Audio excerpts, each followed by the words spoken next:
All right, and welcome to week 5.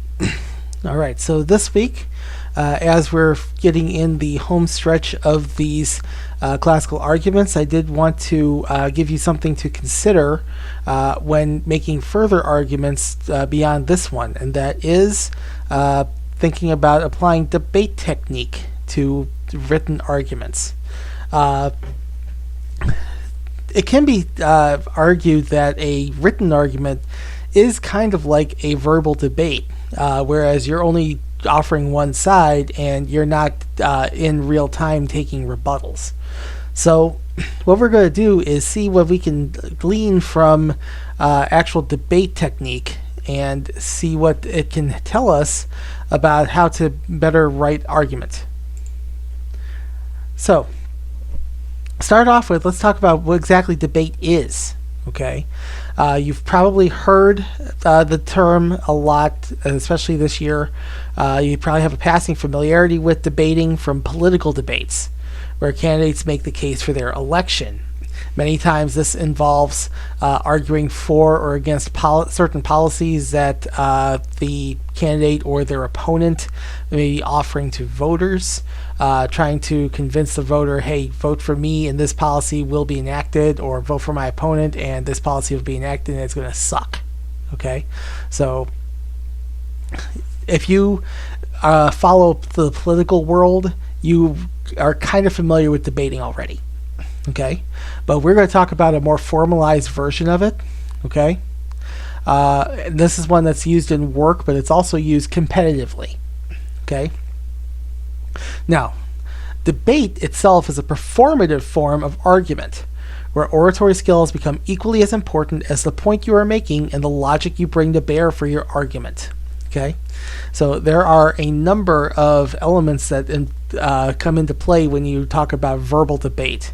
It comes down to things such as poise, to your tone of voice, to how confident your language sounds, to how confident your speech sounds. Okay, how well prepared you are.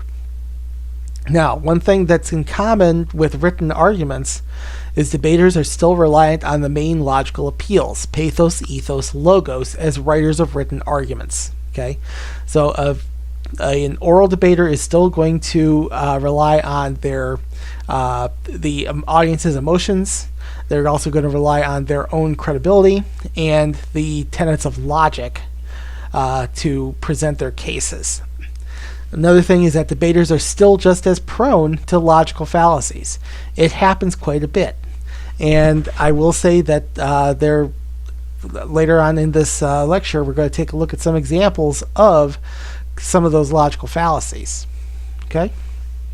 By looking at how debates work, some of the elements can be applied to parts of any argument essay. So, what we're going to do here is take a look at the basics of how formal debate is supposed to work. All right? So follow along with me and we'll go into a wonderful world of people arguing at each other.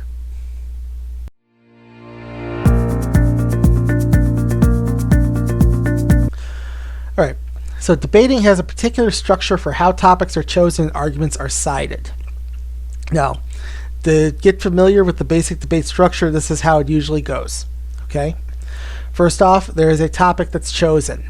It's typically called the resolution or the motion. Okay, mainly when we're dealing with competitive debate, they're using what's called Robert's Rules of Parliamentary Decorum, which basically means that you have a certain topic that you have to debate, and your sides have to respect the other side's time. Okay, they have to have a certain way of presenting their rebuttals. They have a certain way of presenting their arguments. Okay. In the case of classical arguments and most other written forms, what a debater would call his resolution or his motion would be called the premise. Okay, and we talked about premises already when we talked about syllogism in deductive reasoning, and we also talked about it in terms of that's what your thesis statement is in an argument, is your premise. Okay. Teams often will argue affirmative and negative. That's how they're usually designated. Most times in debate competitions, this is usually determined by a coin flip. So there's no guarantee you will agree with the side you wind up on, but you will still have to argue on its behalf. Okay, this is a really difficult thing for some people to get their heads around.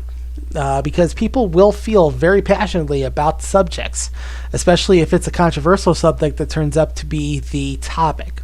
Okay, there will be very passionate sides, and as you're going to find out later, being passionate about your subject, while most times it could be considered a good thing, in the world of debate, sometimes that's actually a bad thing.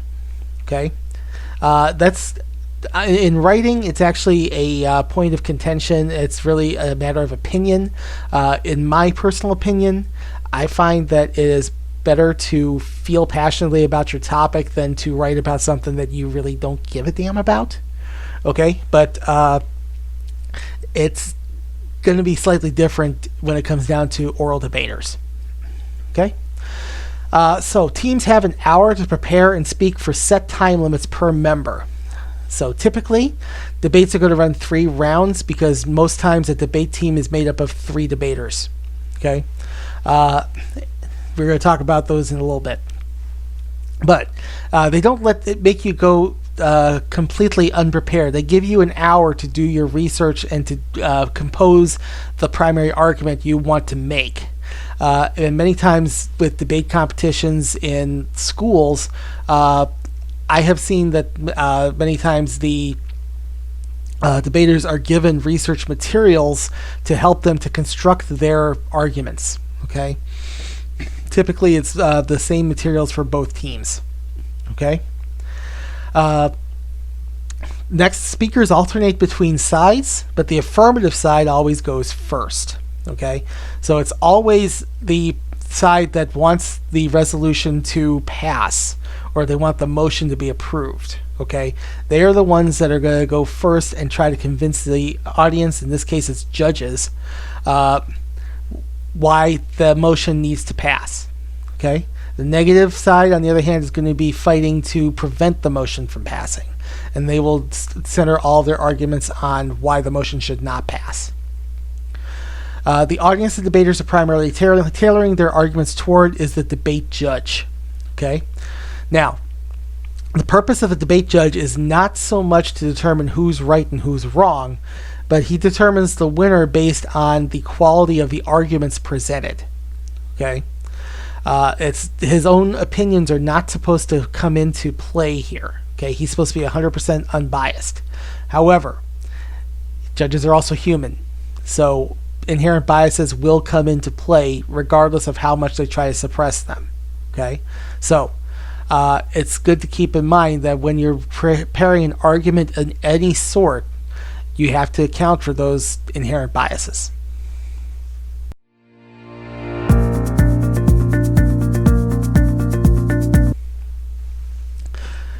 All right, so let's talk about the roles of the speakers in a debate.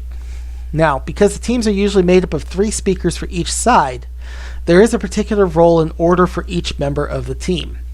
Okay, again, there's going to be 3 speakers for each team, 3 affirmative, 3 negative, and they're going to alternate when they present their arguments. Okay, so the roles for each speaker, the first on the affirmative team, okay, is going to contextualize the debate.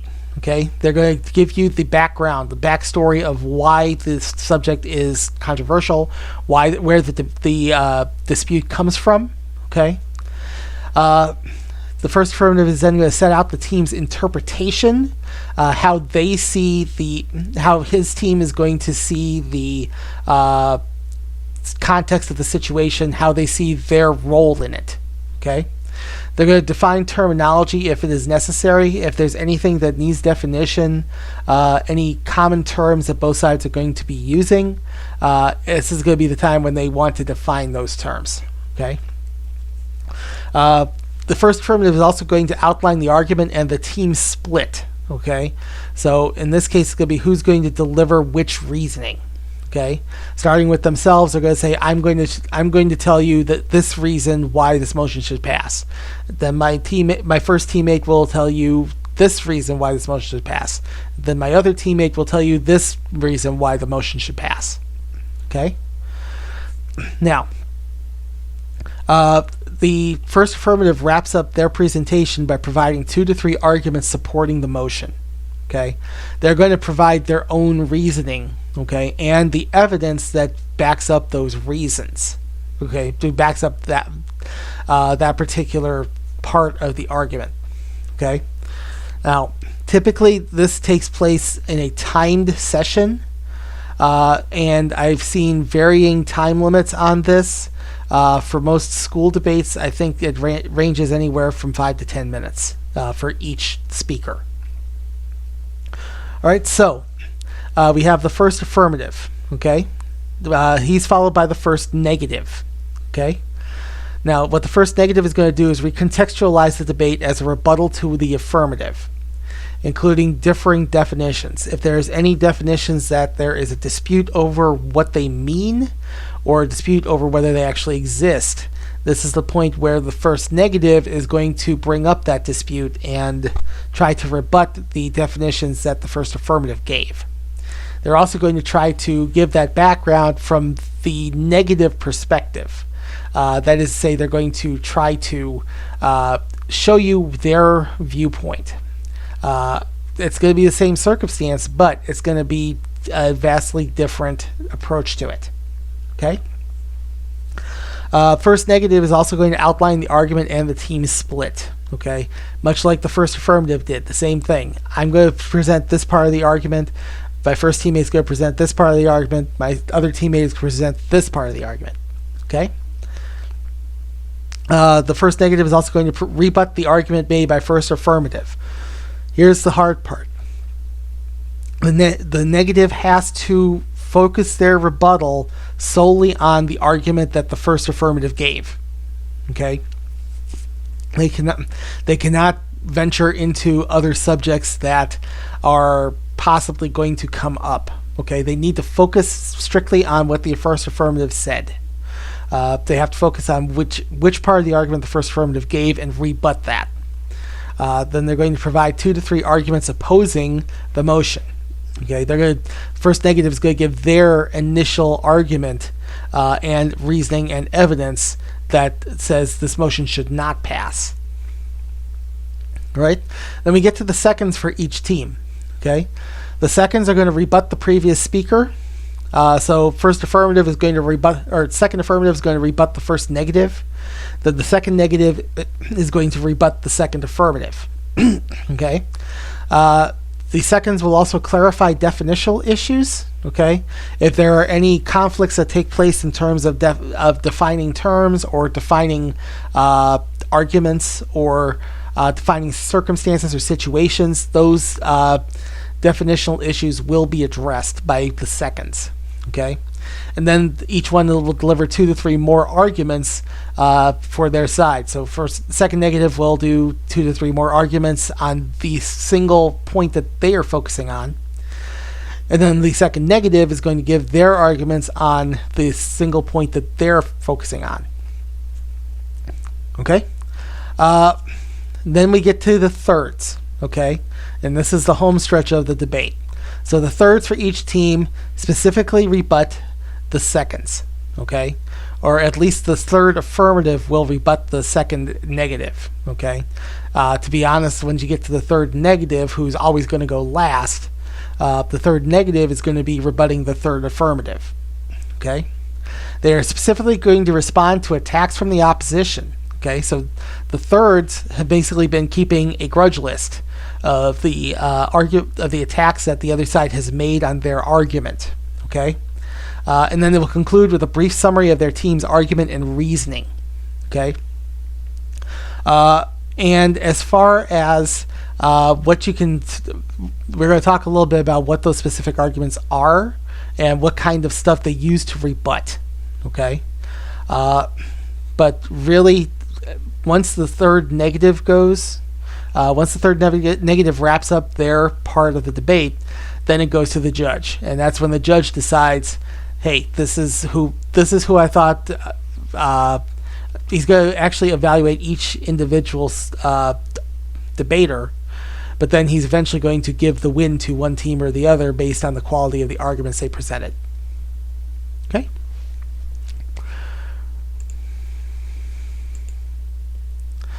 All right, how can we apply this concept to written arguments? Okay. It can be argued that each of the members of a debate team is producing their own short argumentative essay and presenting it orally. But let's look at the full debate holistically and compare it to a written argument. Okay.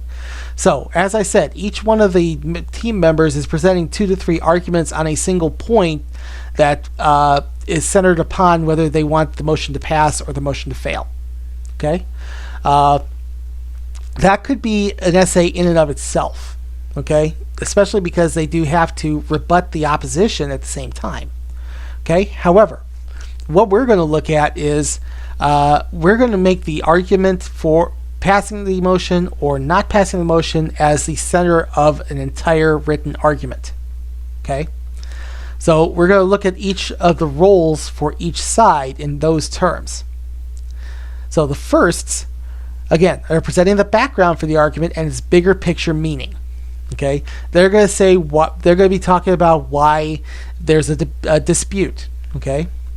There's going to be a reason why this debate is taking place, why this motion is being presented, and why they want to take the side that they take. Okay? Although there's a bit of dispute that takes place between them, it also emphasizes the differences between the sides. Okay? First affirmative and the first negative are going to present their own versions of the fuller picture. And it is going to vary based on what side of the argument they're trying to take. Then we get to the seconds. The seconds are presenting organized arguments to support the team's main premise, using logical reasoning and evidence to support the premise. They're also rebutting the opposition using logical reasoning and evidence. Okay? So here's where you get to the meat of the argument, the reasoning and the evidence to back up those reasons, which in turn the reasons back up the argument. Okay? So the seconds are doing that grunt work. They are presenting, this is the reason. Okay, this is a reason. Here's the evidence that supports that reason. Okay, here's another reason. The evidence that supports that reason. Here's another reason, and the evidence supports that reason. Here's why the opposition is wrong. Okay, here's why their arguments in particular are wrong. Then you have the thirds. They are offering the fullest rebuttal possible to the opposition, while also concluding their team's argument with a brief summary and overview.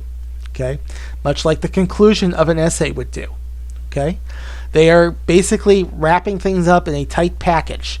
They are going to continue the rebuttals that the seconds were doing, and they're going to be a little stronger with it because they have the full perspective of hearing most of the opposition's argument, or in the case of the third negative, they've heard the entire argument, and now they have the fullest possible rebuttal that they can give. Okay? It would also be their job to offer the parting shot the conclusions call for to convince the audience to keep their argument in mind. Okay? So the thirds are going to serve the purpose, again, of the conclusion. They are to wrap up the argument, summarize why they're right, summarize why the opposition is wrong, and leave a lasting impression on the audience. In the case of a debate, the debate judge. Okay? And as we mentioned, there are techniques we talked about for a conclusion that are going to leave an impact on your reader, and especially if it's something like a call to action, or trying to convince the reader, this is what we have to do, this is the action you have to take in order to see this happen. Okay? These are very strong ways of closing out arguments.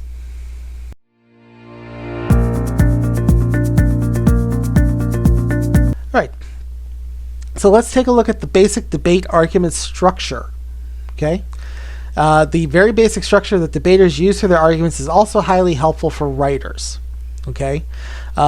This is especially true when you get into the body and you're starting to justify your argument. Okay? Start with a claim. Present the argument in a clear manner with a clear statement. Okay? Put forth what it is that you are arguing. Why do you take that side? Why are you proposing that this is the side to be on? Why do you feel that that's the right way to go? Follow that with evidence. which are the facts that support the claim, including statistics, references, quotes, and so on. Okay? So start off with the claim, then get to the evidence that proves that claim correct using fact. Okay? And then third part that you don't really hear about in writing, but you hear about in debate, is impact. What significance each piece of evidence has for the claim. How does it prove the claim right? How does it rebut the opposition's claim and make them wrong? Okay? Claims in this case would be equivalent to reasons for supporting a side of an argument. Thus, the structure could be used for each part of an argument essay and offer a logical backing for the ideas presented. Okay? This is a basic way of organizing your reasons and evidence so that it makes logical sense. Okay?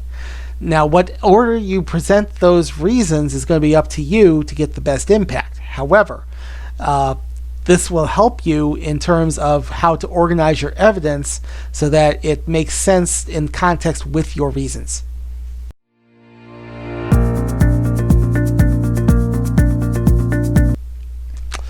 All right, let's talk about rebuttal. Okay, most times you're trying to convince in writing how the opposition is wrong in terms of maybe they have a flawed interpretation of facts, or they may have some element of their argument that really doesn't strike you right. Okay, in a debate setting, rebuttal is typically limited to pointing out the logical shortcomings of the opposition and how claims may not hold up to tighter scrutiny. Okay, so specifically, you may recall I said the thirds were keeping a gripe list, okay, or they were keeping a grudge list. That's what I called it. What they're doing is searching the opposition's argument basically for logical fallacies, okay, places where the logic does not follow. The most typical fallacies present in competitive debates are similar to ones that appear in written arguments as well. Now, I have a brief list supplied by a website that gives you coaching for debate, and it's actually what I adapted this lesson from.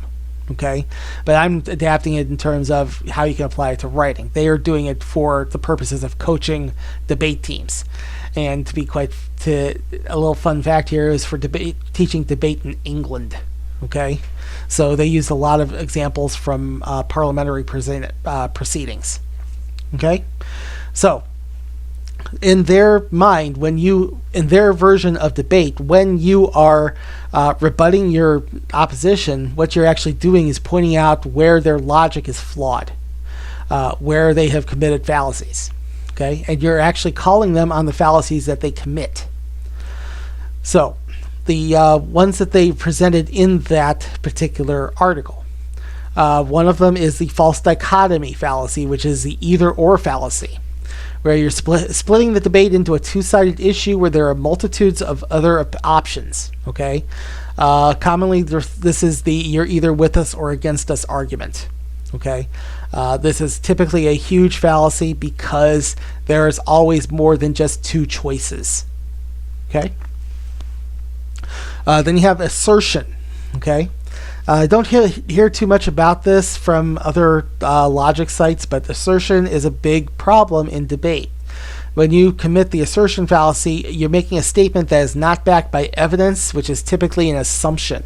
Okay, this is you may recall I talked about judges possibly having inherent biases. The assertion fallacy is when a debater is allowing their own inherent bias to come out in their argument. They're saying, I am assuming that this is the case without having any evidence to show that it's the case. I'm just assuming it is because in my experience this is how it goes. Okay. That is a logical fallacy, especially in a competitive debate setting. Okay, so do not commit this fallacy. Do not make an assertion based on an assumption. Okay, the next one is the morally flawed fallacy, where your statements and arguments that are questionable in their distribution of fairness and or morality. Okay, this is going to be an argument that is inherently wrong and immoral. Okay, it is an unfair argument. Typically, it is used for arguments such as ad hominem attacks, okay, where instead of debating the actual argument itself, you're actually pointing out something wrong with the person arguing it and saying that the argument is wrong based on the arguer's flaws. Okay, never a good plan. All right, this would be an example of a morally flawed argument. Other morally flawed arguments would be ones such as arguments that call for people to commit crimes. Arguments that say that there are certain acts that are justified, no matter what the heinousness of them are. Okay. Next one: correlation versus causation. Okay. This is where you're trying to line up that just because one thing happens all the time when something else happens, it means that they're both related. Okay, it's correlation. It does not equal causation. Or as I put it here, just because it rains every time Mary comes to a picnic doesn't mean we don't invite Mary to the picnic, because she is not the one in control of the weather. Okay, it just so happens that when she shows up, the weather turns gray and starts raining. It is correlation, is not causation. Okay, it's coincidence. All right. Next one. This one's kind of unique to debate. I imagine you could probably apply it to writing, but this one typically is mostly just for debate. It's failure to deliver promises. The speaker has promised evidence that they have not produced. Okay.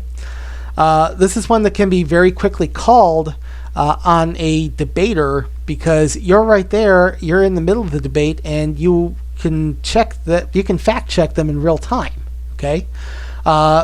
You could possibly use this in writing, where if you are actually engaging with a specific arguer who has made an argument against you, you can go through their paper with a fine-tooth comb and notice where they're mentioning evidence that was not produced.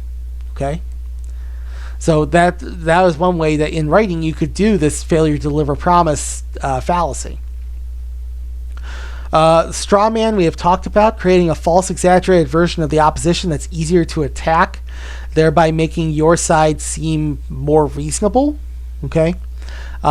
When people are called on this, it's basically because they've pointed out that the debater has done exactly this. They've basically created a caricature of the opposition and used that as their target instead of engaging with the real argument. Then we have the contradiction, presenting two conflicting arguments that cancel each other out, thus reducing the side's credibility. This one is actually fun because this is a fallacy that plays to ethos. Okay, this one is one that challenges credibility because the between two debaters, the other side has done contradictory arguments.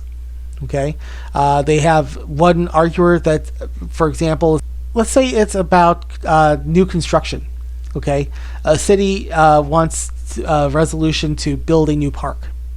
Okay, so you have a side that's for building the new park because it's going to be good infrastructure. It'll attract new residents. It'll be something for kids to do.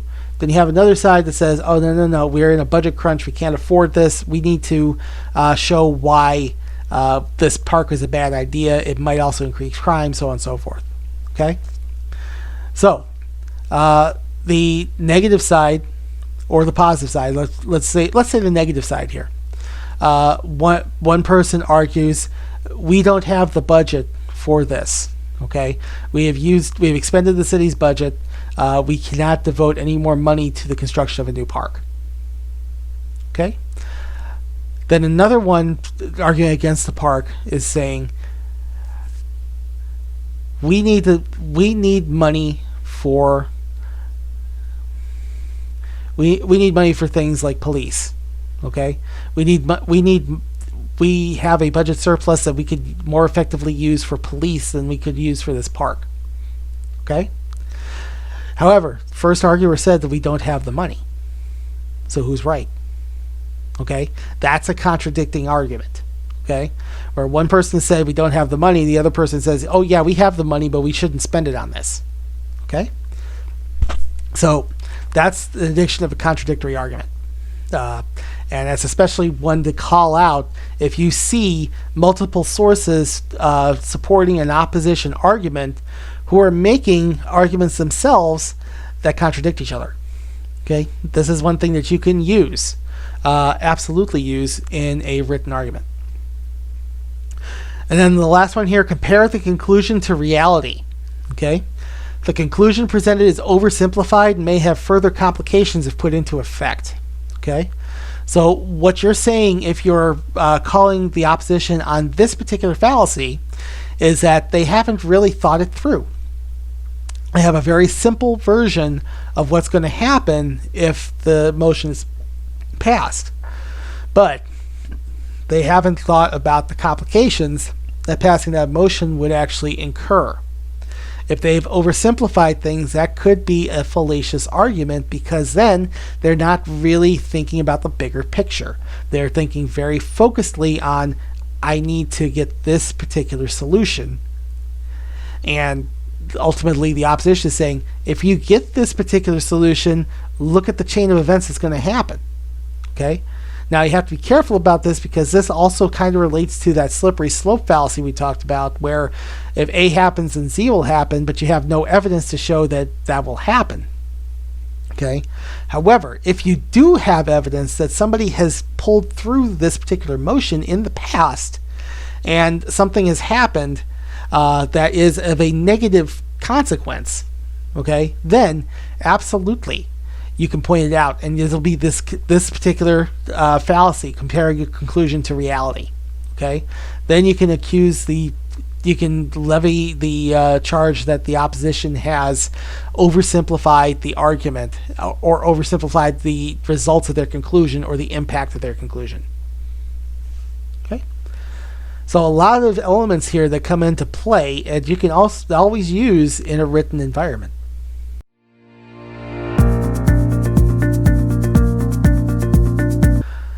All right, so there are some important skills for verbal debating.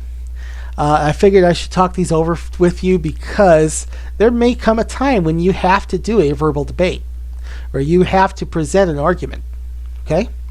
For a debater to be successful, there are some elements that need to be present in their argument. Now, we're going to limit it to the ones that apply to writing. Okay? So when you are, for the purposes of writing arguments, this comes down to these particular elements. Okay? So first off, make points relevant to the topic. Okay? Do not ever filibuster. Okay? Whenever you are trying to argue a point, everything that you say about that topic has to be related to it. Okay, there has to be some relation to the base topic that you are working with. It cannot be stuff coming from left field that you're just using to waste time. That's what filibustering is. If you're not familiar, the filibuster is a tool that's used in, specifically as the United States Senate, where a senator can literally talk a bill to death. Typically, the filibuster rules state that you need 60 votes to end a filibuster. If a senator knows that they cannot get 60 votes to end a filibuster, as long as he can stay on his feet, he can talk through. Okay? As long as he can stay on his feet and stay on the Senate floor, he can keep the floor as long as he wants. That leads to certain nonsensical things that you may have seen in the news. One particular one that comes to mind, that's probably the most recent one, was a filibuster that one of our own senators, Ted Cruz, did, where he literally read Green Eggs and Ham on the Senate floor, and it was entirely as a tactic to waste time. Okay, that's how you talk a bill to death.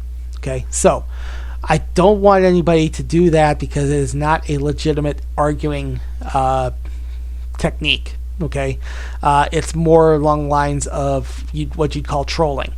Okay, it's 19th century trolling, basically. Okay, so every point that you put forth in your argument has to be relevant to the topic that you are discussing.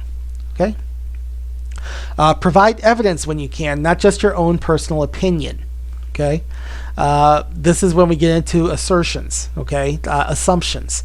You need to have some evidence to back up whatever it is you say. If it's not something that you can prove with facts, leave it out. Okay. Here's another one. Remain objective when arguing. Passionate arguments can become illogical, so control your emotions. Not to sound like Mr. Spock here, but you need to stay logical when you are arguing. Okay? In terms of verbal debate, if you start getting too passionate about your topic, that leads you to bad decisions, rhetorically speaking. That leads to illogical choices in terms of what you argue. That can also lead to problems with enunciation, problems with your tone of voice, because half the battle in verbal debate is you have to sound professional as well as have a professionally written response. Okay, so control your emotions. Stay as focused as you can and stay as logical as you can and objective. Okay? Another one, consider the audience's attention span. Okay? You don't want to bore your audience to death. Okay? If anyone's a big Broadway fan and knows more modern Broadway musicals, you probably are familiar with Hamilton. Okay, I'm a huge fan of it. I actually went to see the production in L.A. A few years back. Had the time of my life. That was a great show to see live. I was really stoked to see the original cast on Disney Plus. There is a specific thing that talks to this point, an element from one of the songs in that show. Okay. One of the things that's running character element of Hamilton is that he's a monumentally prodigious writer. Okay, there's a song that specifically talks about this that closes out the first act. It's called "Nonstop." Okay, basically when Hamilton comes back from the Revolutionary War, he becomes a lawyer. And he starts prodigiously writing and writing and writing and writing and writing and writing and writing. In fact, one of the repeated lines in the song is, "Why do you write like it's going out of style?" Okay. There's another one's, "Why do you write like you need it to survive?" Okay. Because that's the thing, is that's what Hamilton could do. He could write and he could enunciate, or he could orate. And they mentioned that he went to the Constitutional Convention as a junior delegate from New York. Okay, he presented a idea for a government. Okay, and he's credited basically with being one of the architects of the Constitution, because a lot of the ideas that he presented at the Constitutional Convention wound up going into the Constitution, and he wound up defending those concepts along with a couple other authors. That would be John Jay and James Madison in the what are called the Federalist Papers, okay, which are still referred to by legal scholars, okay, especially constitutional legal scholars. Now, in the song, they mentioned his period of time when he's arguing for his government, okay. And it's Aaron Burr is narrating it, and then you have a couple of delegates that talk about this. And Aaron Burr mentions Hamilton proposes his own form of government, his new idea for a new form of government. Talks for 6 hours. The convention is restless. And then you have two delegates says, "Bright young man, yo, who the F is this?" Okay. They don't have the attention span to deal with Hamilton's prodigious writing. Okay. Later on in the song, they mentioned the Federalist Papers, historically accurate here. There were eight. The Federalist Papers are a series of anonymous essays that were arguing in favor of the ratification of the Constitution. Okay, it was pointing out elements of the Constitution and why they were a good idea. Okay, so as I mentioned before, Hamilton, John Jay, and James Madison were the three authors. Okay, but they wrote anonymously. However, scholars were able to have been able to figure out who wrote which essay. Okay, now here's the thing: It was originally supposed to be 25 essays, but as the song points out, it wasn't 25 essays. It was 85 essays. Okay? Out of those 85, Hamilton wrote 51 of them. So you can imagine what kind of a writer we're talking about. The rest of them, John Jay wrote 5, and the remainder were written by Madison. Okay? And I believe they said the remaining number, let's see, if I'm doing my math right, so 56 were written by Hamilton and Jay, so that would mean Madison wrote out of 85, that would make, 29. Okay? Yeah, Madison wrote 29 essays, John Jay wrote 5, and Hamilton wrote 51. Okay? Each one of them an original argument in support of ratifying the Constitution of the United States. Okay? They're trying to consider the audience's attention span there, because now you're in a written format and they can take their time and read it at their own pace. Okay? And even then, these things were prodigious. Okay? If you have ever read any of the Federalist Papers in like a U.S. history class or as part of a American Lit class or something like that, you will know that they are densely written and they're long. Okay? So, again, consider the audience's attention span. How willing are they going to be to listen to your full argument? Next one, use pathos, ethos, and logos to support your rhetoric. Okay? Keep going with those 3 elements of rhetoric. Appeal to emotions, appeal to credibility, appeal to intellect. Okay? Employ comparative thinking. How would things be different if the opposition wins or status quo remains versus if you win? Okay? Here's something that you may not have thought of when you're writing an argument. Okay? Try to envision what would happen or what's going to happen if, for instance, your argument prevails and it's put into place. Okay? Then you're going to argue that things are going to get better, and you're going to have to find some way to prove that things are going to get better. Or conversely, you're going to have to find some way to prove that if things remain the way they are, or if the opposition's side gets their way, that things are going to get considerably worse. Okay? Here's a big one. Keep your language simple. I talked about this in Comp 1. I tell my Comp 1 students all the time, at least every semester, one time at least every semester. When you're writing for an audience, you have to write for the stupidest person in the room.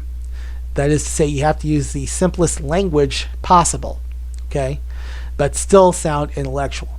So keep your language as simple as you can. Avoid using complex terminology unless you are willing to define it, okay? Here's another thing. Avoid hyperbole. Okay? Do not use terms like always or never. Okay? Do not use exaggerations. Okay? These are absolutes. Okay? Only a Sith works in absolutes, to quote Star Wars. Okay? Do not use hyperbole. Do not use always. Do not use never. Okay? There are going to be shades of gray in no matter what the circumstance. So don't force this kind of rhetoric into the argument. Okay? The last one's kind of obvious, but it's something that has to be pointed out to debaters. Do not use fallacious argument techniques. This includes things like falsifying data or evidence. Okay, we talked about this a couple weeks ago when we talked about using reasons that your opposition uses against them. And we talked about this with Orrin Hatch, who used the misread incomplete statistics in order to justify his measure to curb video game violence. Okay? He was using misrepresented data. Okay? I wouldn't go so far as to say falsified, but 6 of one, half dozen of the other. Okay? Attacking the arguer for the opposition rather than the opposing argument. This is the ad hominem argument. Okay, you do not levy personal attacks at the opposition arguer. You have to focus solely on what it is they're arguing, what they're trying to say. Okay, do not levy a personal attack on an opponent. Disagreeing with facts or obvious truths. Okay. Let me reiterate: there is no such thing as alternative facts. Okay, and nobody is going to argue with someone who is willing to ignore reality. So if you force a disagreement with a fact into a debate, you have automatically lost any credibility you have. Okay? So keep that all in mind when you're thinking about writing arguments, or if you wind up finding yourself in a verbal debate.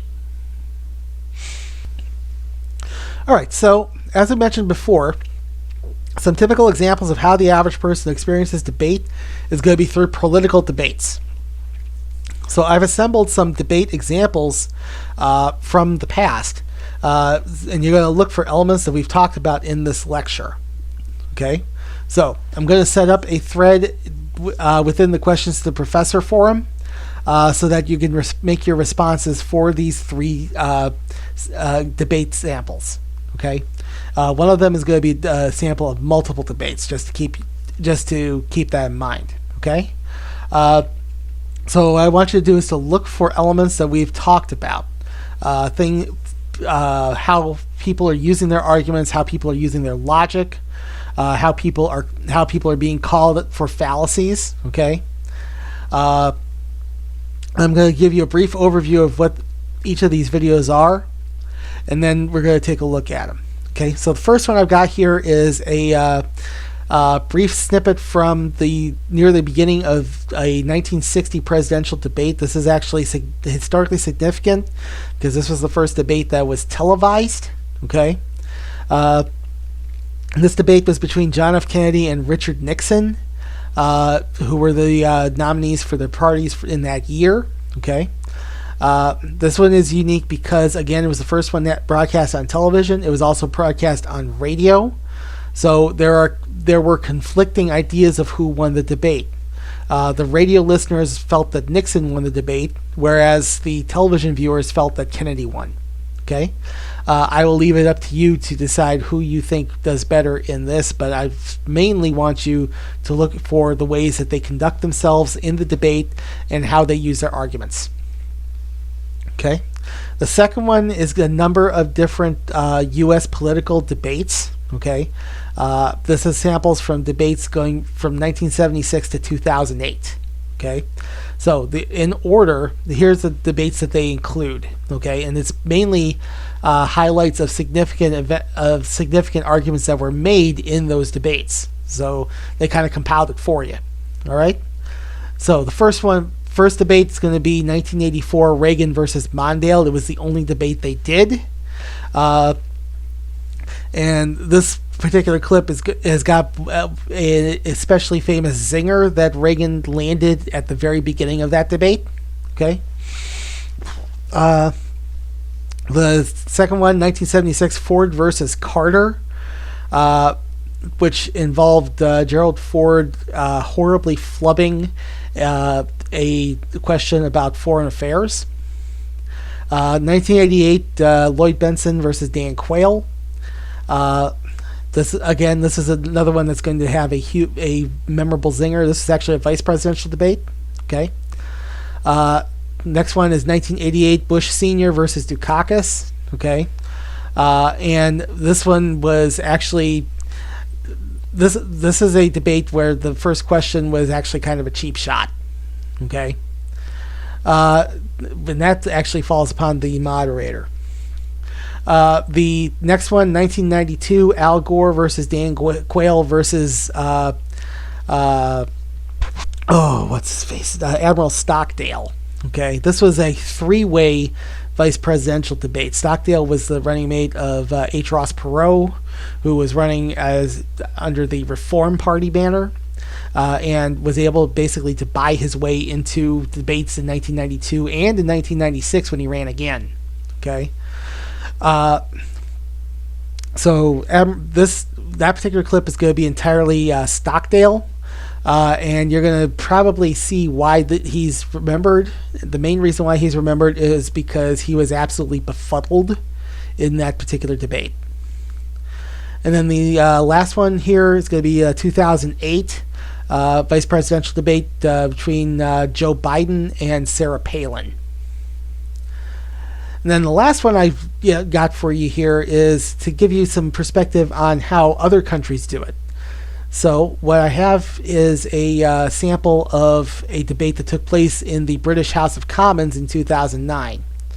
Now, this is a debate between British Prime Minister Gordon Brown and David Cameron, who at the time was the Speaker of the House of Commons. After the election that they mention in this particular exchange, which took place in 2010, Cameron wound up being the Prime Minister after Brown's party was defeated. They are arguing over various issues centering on a call for a new election from Cameron's party. Okay? So you'll hear the way they do it, and if you happen to look at if you find the actual clip on YouTube and look at the comment section, there are actually some commenters who say that this particular debate seems less like a political debate and more like a rap battle. Okay, where basically all they're doing is landing zinger after zinger after zinger on each other. Okay, I will mention, give you a preview. At least one of the lines that Cameron uses is mentions that Gordon Brown is the first prime minister to flub up an election that he actually won. Okay, so we're going to take a look at each of these debates. Again, the point of the assignment I'm going to have you guys do is I want you to look at some elements that we've talked about over the course of this lecture. Some of the stuff that they do with their arguments, some of the arguments that they present, how they present those arguments, what they do to get the audience on their side, how they use pathos, logos, ethos. Okay? All right, so let's take a look.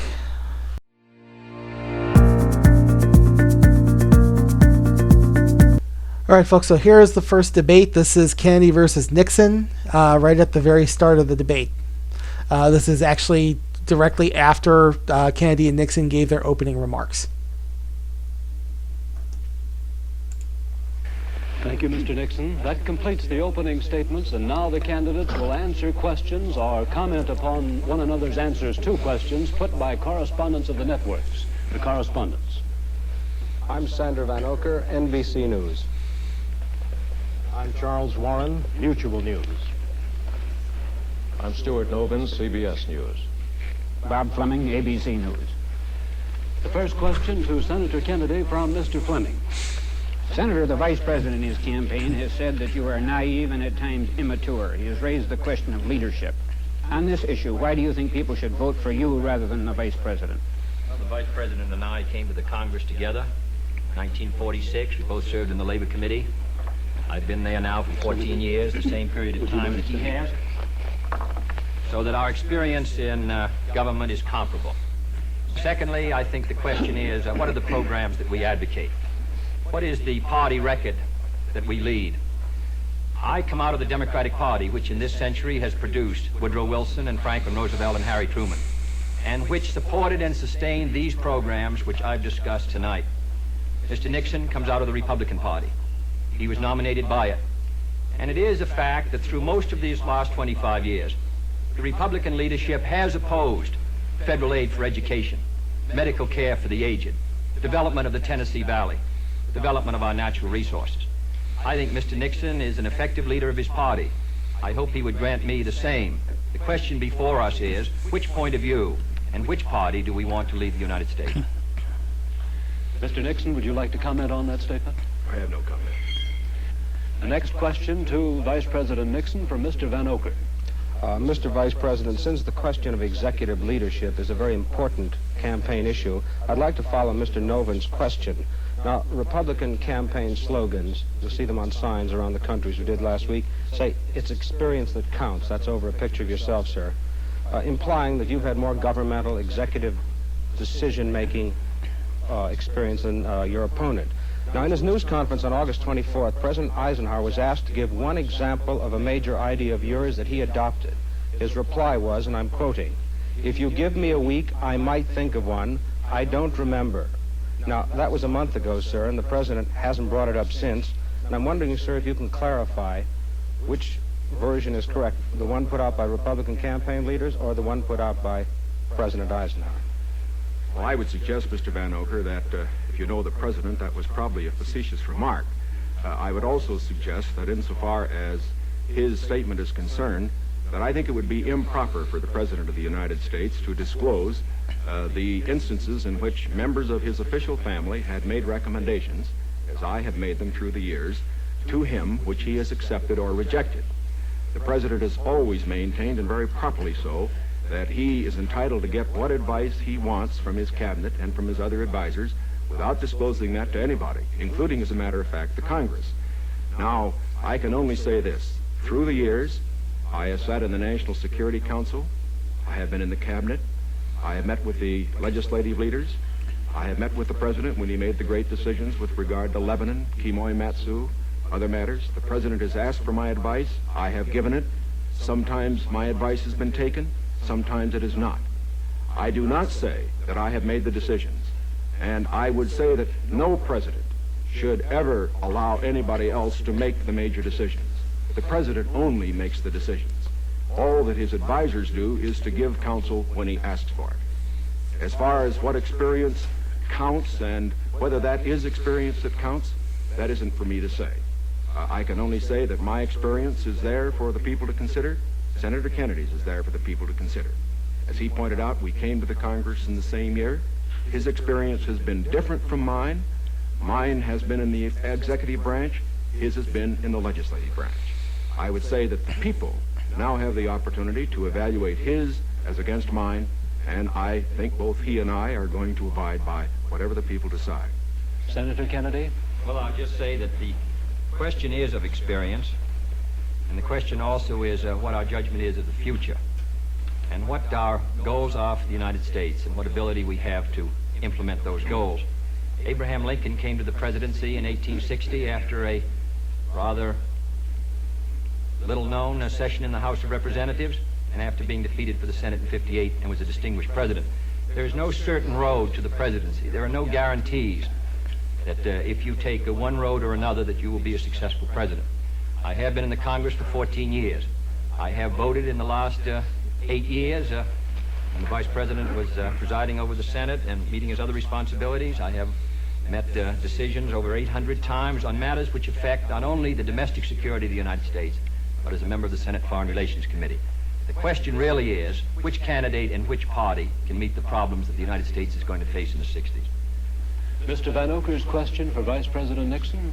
Mr. Vice President, in one of your earlier statements, you said, we've moved ahead, we've built more schools, we've built more hospitals. Now, sir, isn't it true that the building of more schools is a local matter for financing? Were you claiming that the Eisenhower administration was responsible for the building of these schools, or is it the local school districts that provide for them? Not at all. As a matter of fact, your question brings out a point that I'm very glad to make. Too often, in appraising whether we are moving ahead or not, we think only of what the federal government is doing. Now, that isn't the test of whether America moves. The test of whether America moves is whether the federal government, plus the state government, plus the local government, plus the biggest segment of all, individual enterprise, moves. We have, for example, a gross national product of approximately $500 billion. Roughly $100 billion to $125 billion of that is the result of government activity. $400 billion, approximately, is a result of what individuals do. Now, the reason the Eisenhower administration has moved, the reason that we've had the funds, for example, locally, to build the schools and the hospitals and the highways, to make the progress that we have, is because this administration has encouraged individual enterprise. And it has resulted in the greatest expansion of the private sector of the economy that has ever been witnessed in an 8-year period. And that is growth. That is the growth that we are looking for. It is the growth that this administration has supported and that its policies have stimulated. Senator Kennedy? Well, I must say, I think the reason that the schools have been constructed is because the local school districts were willing to increase the property taxes to a tremendously high figure, and in my opinion, almost to the point of diminishing returns in order to sustain these schools. Secondly, I think we have a rich country, and I think we have a powerful country. I think what we have to do, however, is have the president and the leadership set before our country exactly what we must do in the next decade if we're going to maintain our security in education, in economic growth, in development of natural resources. The Soviet Union is making great gains. It isn't enough to compare what might have been done 8 years ago, or 10 years ago, or 15 years ago, or 20 years ago. I want to compare what we're doing with what our adversaries are doing, so that by the year 1970, the United States is ahead in education, in health, in building, in homes, in economic strength. I think that's the big assignment, the big task, the big function of the federal government.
Alright, so this is the debate highlights video. It's going to be a compilation again of several other presidential and vice presidential debates. This was put together by CBS News in 2016 on the eve of the first presidential debate. As we prepare for Monday's debate in Hempstead, New York, we'll leave you now with some memorable debate moments from years past, from gaffes to witty one-liners. Take a look. I recall yet that President Kennedy had to go for days on end with very little sleep during the Cuba Missile Crisis. Is there any doubt in your mind that you would be able to function in such circumstances? Not at all, Mr. Truitt, and I want you to know that also I will not make age an issue of this campaign. I am not going to exploit for political purposes my opponent's youth and inexperience.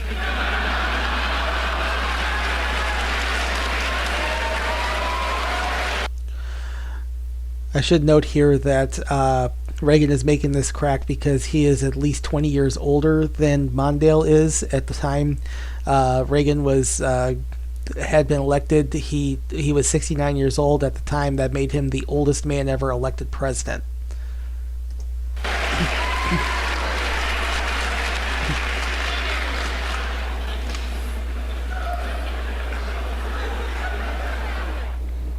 I'm sorry, could I just follow? Did I understand you to say, sir, that the Russians are not using Eastern Europe as their own sphere of influence and occupying most of the countries there and making sure with their troops that it's a communist zone, whereas on our side of the line, the Italians and the French are still flirting with I don't believe, Mr. Frankel, that the Yugoslavians consider themselves dominated by the Soviet Union.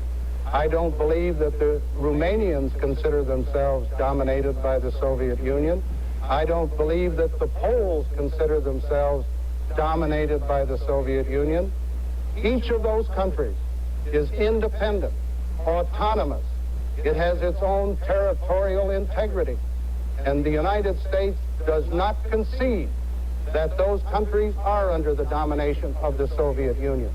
As a matter of fact, I visited Poland, Yugoslavia, and Romania to make certain that the people of those countries understood that the President of the United States and the people of the United States are dedicated to their independence, their autonomy, and their freedom. Governor Carter, have your response. Well, in the first place, I'm not criticizing His Holiness the Pope. I was talking about Mr. Ford.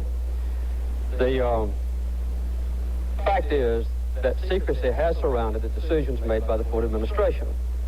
In the case of the Helsinki Agreement, it may have been a good agreement at the beginning, but we have failed to enforce the so-called Basket 3 part, which ensures the right of people to migrate, to join their families, to be free, to speak out. The Soviet Union is still jamming Radio Free Europe. Radio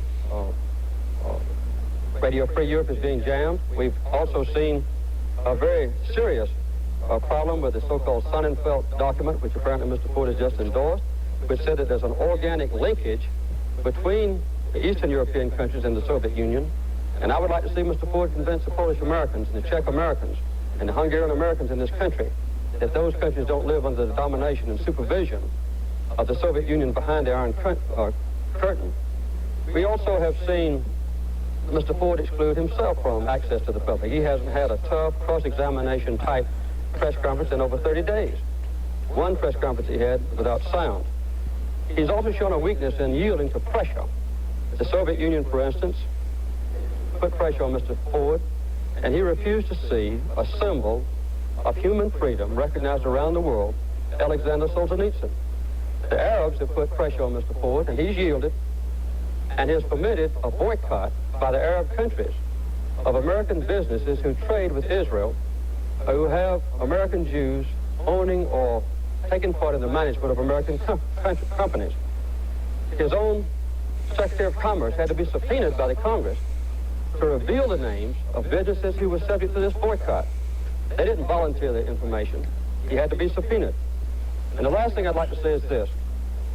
This grain deal with the Soviet Union in '72 was terrible, and Mr. Ford made up for it with 3 embargoes, one against our own ally in Japan. That's not the way to run our foreign policy, including international trade.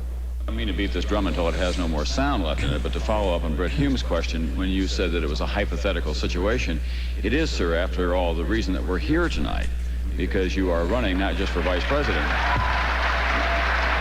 And if you cite the experience that you had in Congress, surely you must have some plan in mind about what you would do if it fell to you to become president of the United States, as it has to so many vice presidents just in the last 25 years or so. Let me try to answer the question one more time. I think this is the 4th time that I've had this question. And I think that 3 times that I've had this question, and I'll try to answer it again for you as clearly as I can. Because the question you're asking is, what kind of qualifications does Gan Quayle have to be president? What kind of qualifications do I have, and what would I do in this kind of a situation? And what would I do in this situation? I would make sure that the people in the cabinet and the people and the advisors to the president are called in, and I'll talk to them, and I'll work with them. And I will know them on a first-hand basis, because as vice president, I'll sit on the National Security Council. And I'll know them on a first-hand basis because I'm going to be coordinating the drug effort. I'll know them on a first-hand basis because Vice President George Bush is going to recreate the Space Council, and I'll be in charge of that. I will have day-to-day activities with all the people in government. And then, if that unfortunate situation happens, if that situation, which would be very tragic, happens, I will be prepared to carry out the responsibilities of the presidency of the United States of America. And I will be prepared to do that. I will be prepared not only because of my service in the Congress, but because of my ability to communicate and to lead. It is not just age, it's accomplishments, it's experience. I have far more experience than many others that sought the office of Vice President of this country. I have as much experience in the Congress as Jack Kennedy did when he sought the presidency. I will be prepared to deal with the people in the Bush administration if that unfortunate event would ever occur. Senator Benson.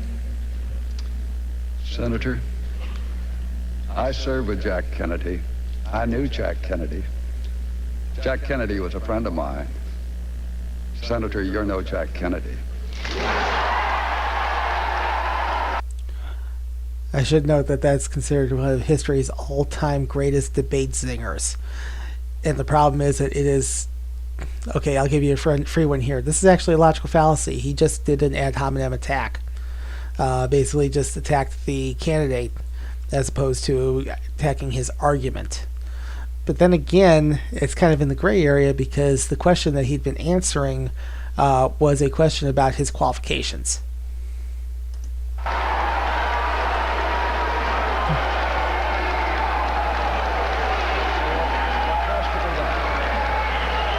To be done in a situation like that. Please. In a situation like that. You're only taking time is to call in the joint. Your own candidate. That was really uncalled for, Senator.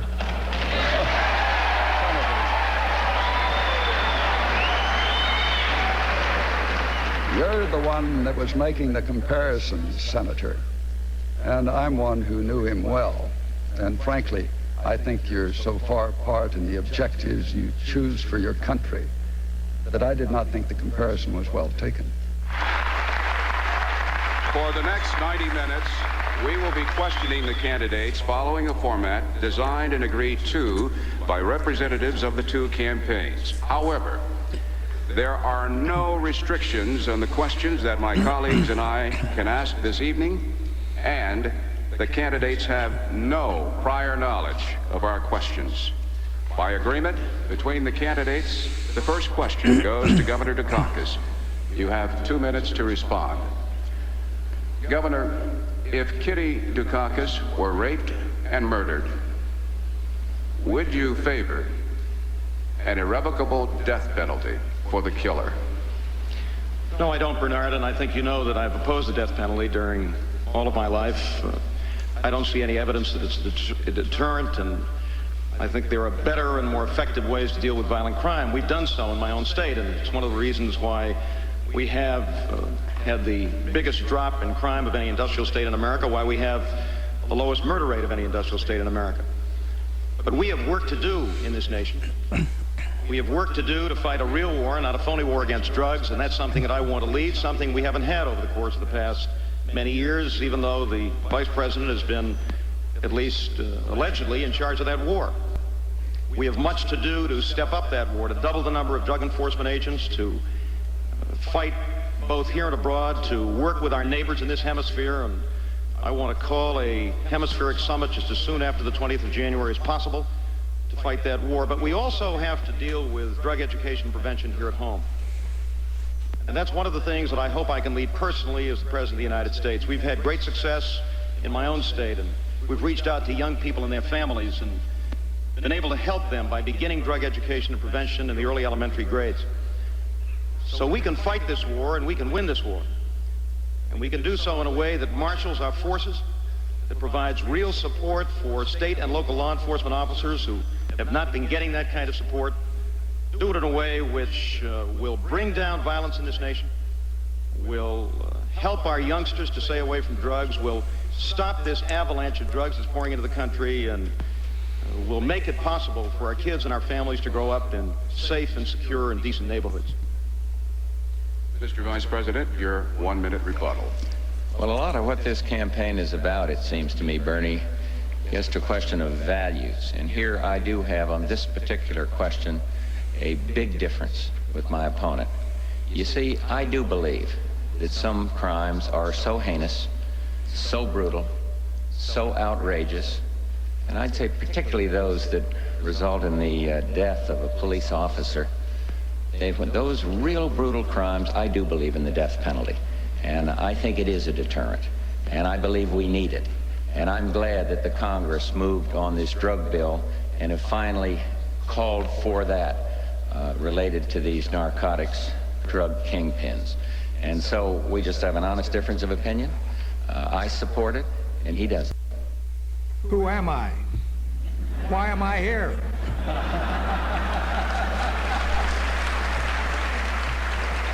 I'm not a politician, everybody knows that, so don't expect me to use the language of the Washington Insider. 37 years in the Navy, and only one of them up there in Washington. And now I'm an academic. The centerpiece of my life was the Vietnam War. I was there the day it started. I led the first bombing raid against North Vietnam. I was there the day it ended, and I was there for everything in between. 10 years in Vietnam, aerial combat, and torture. I know things about the Vietnam War better than anybody in the world. I know some things about the Vietnam War better than anybody in the world. And I know how governments, how American governments can be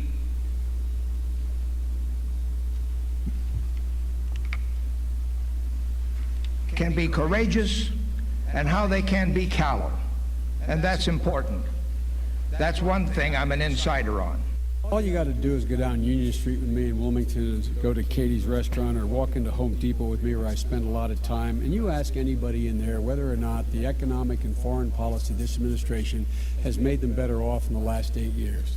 And then ask them whether there's a single major initiative that John McCain differs with the president on taxes, on Iraq, on Afghanistan, on the whole question of how to help education, on the dealing with health care. Look, the people in my neighborhood, they get it. They get it, and they know they've been getting the short end of the stick. So walk with me in my neighborhood. Go back to my old neighborhood in Claymont, in Old Steel Town, or go up to Scranton with me. These people know the middle class has gotten the short end. The wealthy have done very well. Corporate America has been rewarded. It's of time. We change it. Barack Obama will change it. Governor. Say it ain't so, Joe. There you go again, pointing backwards again, though. You prefaced your whole comment with the Bush administration. Now, doggone it, let's look ahead and tell Americans what we have to plan to do for them in the future. You mentioned education, and I'm glad that you did. I know that education you are passionate about, and with your wife being a teacher for 30 years, and God bless her, her reward is in heaven, right? I say, too, with education, America needs to be putting a lot more focus on that, and our schools have got to be really ramped up in terms of the funding that they are deserving. Teachers needed to be paid more. I come from a house full of school teachers. My grandma was. My dad, who's in the audience today, he's a school teacher, had been for many years. My brother, who I think is the best school teacher in the year, and there's a shout out to all those third graders at Gladyswood Elementary School. You get extra credit for watching this debate. Education in America has been, in some sense, in some of our states, just accepted to be a little bit lax. And we have got to increase the standards. No Child Left Behind was implemented. It's not doing the job, though. We need flexibility in No Child Left Behind. We need to put more of an emphasis on the profession of teaching. We need to make sure that education in either one of our agendas, I think, absolute top of the line. My kids as public school participants right now, it's near and dear to my heart. I'm very, very concerned about where we're going in education, and we've got to ramp it up and put more attention in that arena.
All right, as I said, you're gonna be in for a very different form of debate here. So this unfamiliar looking room here, this is the British House of Commons. You're going to listen to the Prime Minister and the Speaker of the House of Commons basically just going at it for about 4.5 minutes. Mr. Speaker, the big question this week is, can we believe what the Prime Minister says? So let us start with his credibility gulf over the election. The Prime Minister was asked this: hand on heart, if the polls showed a 100-seat majority, would you still have called off the election? And he said yes. Does he expect anyone to believe that? And Mr. Speaker, I will take no lectures from the leader of the opposition. This summer, I will take no lectures from the leader of the opposition, who this summer was for grammar schools, against them, and then for them again. It was for VAT on airfares and then against it. It was for parking charges and then against it. It was for museum charges against it. I will take no lectures from the leader of the opposition about these matters. He's the first Prime Minister in history to flunk an election because he thought he was going to win it.